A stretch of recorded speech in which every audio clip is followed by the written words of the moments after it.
Hello students. सो आज का जो नेक्स्ट टॉपिक है हमारा केमिस्ट्री में वो है। अच्छा, हम क्या पढ़ रहे थे? हम पढ़ रहे थे कि कॉन्सेंट्रेशंस को कैसे मेज़र करना है, कॉन्सेंट्रेशन ऑफ अ सॉल्यूशन कैसे मेज़र किया जाता है, राइट। सो हमने इसके पहले जो देखा था वो देखा था मास परसेंटेज। सो इसी तरह की कुछ इंपॉर्टेंट चीज़ें हम देख लेते हैं अभी, खास खास चीज़ों पे अपन ज़्यादा फोकस करते हैं। जैसे कि हमारा एक टॉपिक है पीपीएम, जिसको बोलते हैं पार्ट्स पर मिलियन। ठीक है, ये भी आपने 11th में पढ़ा हुआ है, parts per million. Parts per million नाम से आपको क्लियर हो रहा है, मतलब हर मिलियन में, हर एक मिलियन में कितने पार्ट्स होंगे उसको बोलेंगे पार्ट्स पर मिलियन, राइट।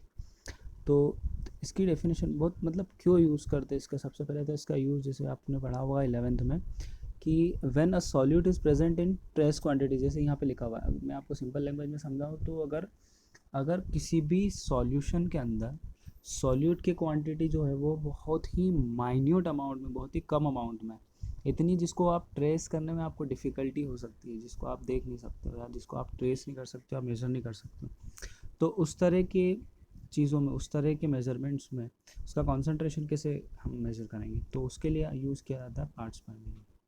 ठीक है, तो इसमें आपको क्या करना होता है, इसमें आपको पर मिलियन पार्ट्स में देखना होता है कि आपका जो कंपोनेंट है जिसकी आप बात कर रहे हो वो कितना पार्ट्स उसमें मिले हुए हैं। मतलब ये एक तरह का नंबर होता है सिंपल सा। तो इसकी डेफिनेशन क्या है? When a solute is present in a trace in trace quantities, it is convenient it is convenient to express concentration in parts per million PPM. तो बहुत कन्वीनियंट होता है, बहुत सिंपल सी डेफिनेशन ही देख लो आप। डेफिनेशन क्या डेफिनेशन है? Number of parts of component, उस पार्ट्स जो भी कंपोनेंट है उसके total number of parts upon में total number of parts of all component और मल्टीप्लाइड बाय 10⁻6। ठीक है, मिलियन की बात हो रही है ना, पर मिलियन की बात करें तो 1 मिलियन मीन्स 10⁻6 होता है। ठीक है, as in case of percentage, concentration in parts per million can also be expressed as mass to mass, volume to volume and mass to volume। इसमें आप बहुत डिफरेंट तरीके से कर सकते हो। आप मास को वॉल्यूम के साथ कंपेयर कर सकते हो, मास को मास के साथ, या वॉल्यूम को वॉल्यूम के साथ भी। क्लियर है? तो ये है आपका एक तरह का मेजरमेंट ऑफ कॉन्सेंट्रेशन का पार्ट। नेक्स्ट आता है मोल फ्रैक्शन। ये भी बहुत इंपॉर्टेंट चीज़ है। मोल फ्रैक्शन बहुत इजीली आप ऐसे समझ सकते हो कि सपोज करो कि आपके पास जो सॉल्यूशन है उसमें दो चीज़ें, ए और बी।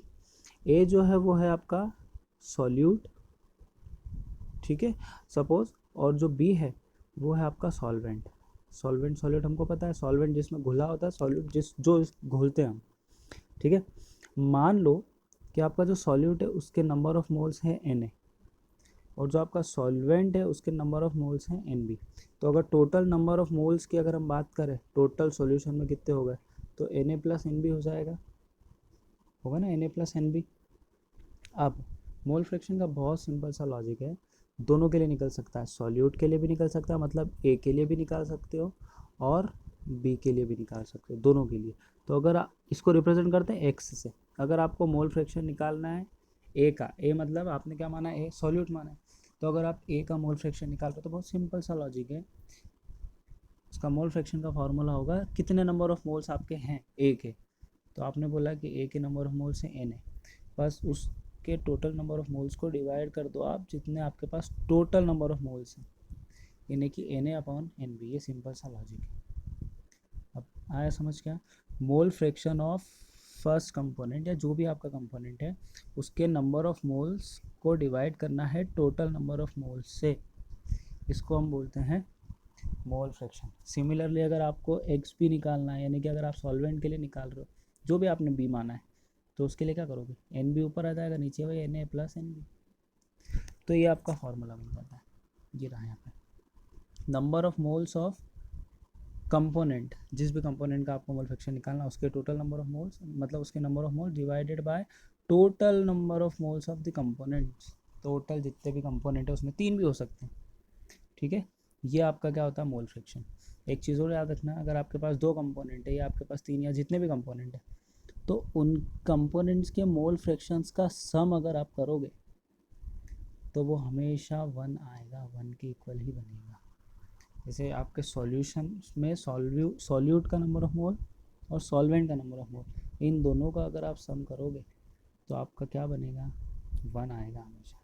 अरे ये बात समझ, 3 अगर होते हैं तो आप क्या बोलोगे, X A plus X B plus X C equals to 1, यानी कि टोटल नंबर ऑफ मतलब mole fraction of all the components of a solution sum up to unity या 1 हो जाता है इक्वल। क्लियर है क्या, ये आप देख सकते हो, ठीक है। x1 प्लस x2 प्लस जितना भी हो सकता है, एक साई तक जा रहा है, कितने भी कंपोनेंट हो सकते हैं। ओके, तो ये आपका मोल फ्रैक्शन था। अच्छा क्लियर है। मोल फ्रैक्शन के बाद एक इंपॉर्टेंट टॉपिक आता है मोलैरिटी।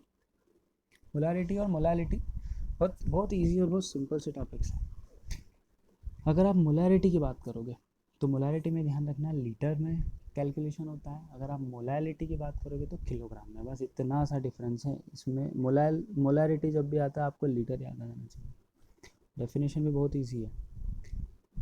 क्या होता है, जिस इसमें हमेशा जैसे आपको सॉल्यूट के फॉर्म में आपको कैलकुलेशन करना है, तो आपको करना क्या है, सॉल्यूट के जितने भी नंबर ऑफ मोल्स रहेंगे, मोल्स ऑफ सॉल्यूट, उसको डिवाइड कर दो volume of solution, total solution जिसमें सॉल्यूट भी आ गया सॉल्वेंट भी आ गया।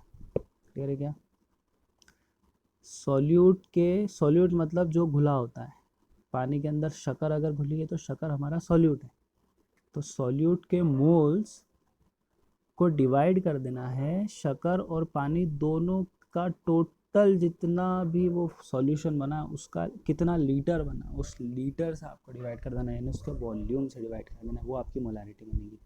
For example 0.25 mole per litre, ये मोल पर लीटर का मतलब क्या हुआ, ये 0.25 मोल पर लीटर है ना, ये इसका मतलब है 1 लीटर के अंदर 0.25 सॉल्यूशन होगा, जिसका भी आप बात कर रहे हो। जैसे यहाँ पे पढ़ोगे 0.25 mole per litre solution of NaOH mean, इसका मतलब ये बनेगा कि 0.25 mole of NaOH has been dissolve in 1 litre.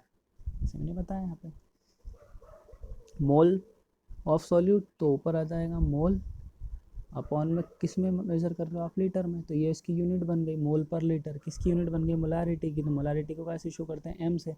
तो अगर आपको कहीं लिखा हुआ दिखे कि 0.25 एम सॉल्यूशन है, सिर्फ एम, तो आप समझ जाओ कि ये मोलैरिटी की बात कर रहे हैं।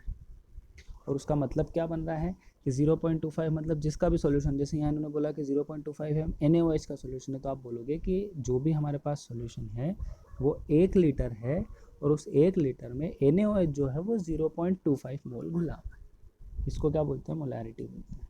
समझ आई बात। इसी का जस्ट नेक्स्ट टॉपिक आता है मोलैलिटी।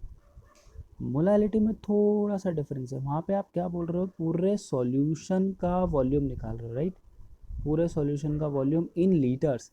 यहाँ पे पूरे सॉल्यूशन का वॉल्यूम लीटर्स में नहीं निकालना होता है, यहाँ पे सिर्फ सॉल्वेंट का वेट होता है, वो भी किलोग्राम में, ना मास होता है। और सिंपल है ये भी, इसको स्मॉल m से शो किया जाता है। It is defined as number of moles of solute, यहाँ तक दोनों में सेम है, उसमें था पर लीटर ऑफ द सॉल्यूशन, यहाँ पे है पर किलोग्राम ऑफ द सॉल्वेंट, बस ये डिफरेंस है। पर kilogram of the solvent, solvent के किलोग्राम में, 1 किलो सॉल्वेंट के अंदर कितना होगा, ये आपको ध्यान में रखना है। समझ आ रही क्या बात, क्या है मोलैलिटी का मतलब होता है कि नंबर ऑफ मोल्स किसके, सॉल्यूट के, दोनों में सेम ही है, सॉल्यूट के ही नंबर ऑफ मोल्स लेना है। लेकिन अगर आपने सॉल्यूट के नंबर ऑफ मोल्स को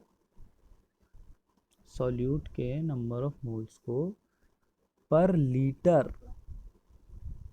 लीटर सॉल्यूशन के अंदर मेजर किया है, तो आपके लिए क्या होगा, मोलैरिटी बनेगा। और अगर आपने इसी सॉल्यूट को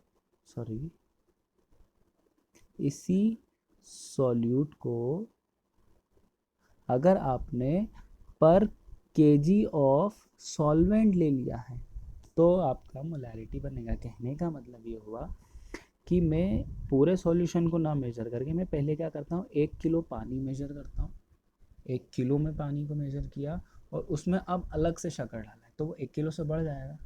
लेकिन आपको यहाँ पे सिर्फ 1 किलो किसको मेजर करना है, आपके सॉल्वेंट को। फॉर एग्जांपल अगर आप देखना चाहते हैं देख सकते हो, फॉर एग्जांपल 1 मोल पर केजी, इसका मतलब ये होता है कि मान लो एक KCl का सॉल्यूशन आपको बोला है और बोल दिया है कि 1 mKCl। अब m स्मॉल m अगर लिखा हो तो आप समझ जाओ कि ये मोलैरिटी बता रहा है, कैपिटल M लिखा हो तो आप क्या बोलोगे, मोलैरिटी बता रहे हैं। ठीक है, तो समझो ज़रा, 1 मोल पर केजी या 1 m सॉल्यूशन ऑफ KCl, इसका मतलब ये बनता है कि 1 मोल, मोल का मतलब क्या होता है, ये उसका मोलर वेट दे रखा है, मोलर मास दे रखा है। ठीक है, तो आप अभी ये समझो, इसका मतलब होगा कि 1 मोल ऑफ KCl किस में डिजॉल्व है, 1 kg ऑफ वाटर के अंदर। यानी पहले से ही पानी को आपने 1 किलो नाप के रखा हुआ है और उसके अंदर KCl डाला है, और इसके पहले जो था उसमें ऑलरेडी NaOH डला हुआ था पानी के अंदर, और डालने के बाद जो टोटल सोल्यूशन बना उसको आपने अलग से 1 लीटर नापा है। मतलब उसमें ऑलरेडी NaOH पहले से घुला हुआ है, और घुले हुए NaOH का पूरे घुली हुई शुगर का सॉल्यूशन, वो 1 लीटर आपने घुला हुआ सॉल्यूशन लिया 1 लीटर, और अब उसमें देख रहे हो कि अब इस 1 लीटर के अंदर कितना नंबर ऑफ मोल सॉल्यूट है, तो वो आपकी मोलारिटी बनती है। और अगर आप पहले घोलने से पहले अलग से पानी को 1 किलो नाप के उसमें बाद में अगर शक्कर को या जो भी आपका सॉल्यूशन आप डालते हो, तो नंबर ऑफ जो भी है जो उसके मोल्स बनेंगे, दैट इज़ मोलालिटी। क्लियर है क्या यहाँ तक? ये मोलारिटी और मोलालिटी में डिफरेंस है, बस ये आपको चीज़ें याद रखना है। उसके बाद आपको नेक्स्ट वीडियो में मैं इसके न्यूमेरिकल्स सॉल्व करके बता दूंगा कि कैसे इसके न्यूमेरिकल सॉल्व होते हैं। ओके।